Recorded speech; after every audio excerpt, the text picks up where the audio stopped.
සරාගී අනෝමාට සරාගී දිල්හානි දීපු උත්තරය ගැන සුපිරි විස්තරය දැන් අපි බලමු. බම්බුවේ කතාවල් නවත්ත ගනින්ඩෝ. වාණිජ සිනමාවේ කකුල් වලට මුකුත් කියන්න එන්න එපා. මම සිනමාපට 100 කරඟපාලා තියෙනවා. වැරදි පෙන්නලා දුන්නට කමක් නැහැ. දෙකේ පුළු වලින් ගහන්න එන්න එපා. අනෝමා ජනාදරි. උඹේ කටේ පුතරන් හොරි දාලාද මට උත්තර දෙන්නේ නැත්තේ? මට ගහනවා නම් අඩුපාඩු වැරදි හදාගන්න. දෙකේ පුළු වලින් ගහන්නේ නැතුව හීන් කෝටුවකින් ගහලා කියපන්. අනෝමා ජනාදරි, ඔයා මුහුණු පොතේ බිකිනිය විතරක් ඇඳලා දාන පින්තූර වලින් ලංකාවේ ළමා පරපුර විනාශ කරලා දැම්මා. මම ඔයා වගේ ලෝක මට්ටමේ සම්මාන දිනාගෙන නැහැ. මම සරල විනෝද සිනමාවේ රඟපාන්නේ සම්මාන බලාගෙන නෙවෙයි. ඇයි මම විතරද පහත් සරල රඟපෑම් කරේ? ලංකාවේ ලස්සනම නිලිය සබීතා අක්කත් ඒක කරා. මාලනී, අනෝජා, ගීතා, සංගීතා, සබීතා, අපි කවුරුත් ඒක කරනවා. අපි ඈත් උනේ සිනමාවේ තරු දිලිසෙන යුගයටයි. චන්දිමාල්ගේ බුරිසාදේ ගැන ඇයි ඔයාට ඌයවුනේ නැත්තේ? ඇයි අනෝමා ජනාදරි, සුමනා ගෝමස්ගේ, චන්දි රසිකගේ, නිලෝෂි හල්පිටගේ, තනුජා ජයවර්ධනගේ නිරුවත විතරක් පහත්ද? ඔයාගේ නිරුවත විතරක් උසස්ද? ගැඹුරුද? මට කරන්න ඕන චරිත තීන්දුව කරන්නේ මම නෙවෙයි. සිනමාපට හදන මාළගිරවුන්. ඔවුන් මට ගැඹුරු චරිත දෙන්නේ නැත්නම් මම මොනවාද කරන්න ඕනේ කියලා කියන්නකෝ.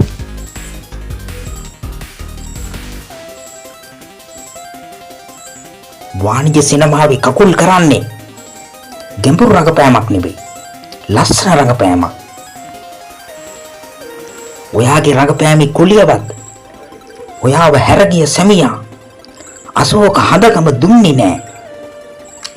ඒකට අශෝක හඳගම කියලා තිබුණේ දෙයියොන්ට සල්ලි දුන්නට දෙයියෝ සල්ලි දෙන්නේ නෑ. සල්ලි කියන්නේ බල්ලගේ පොක. ඒක තමයි ගතිය කියලයි.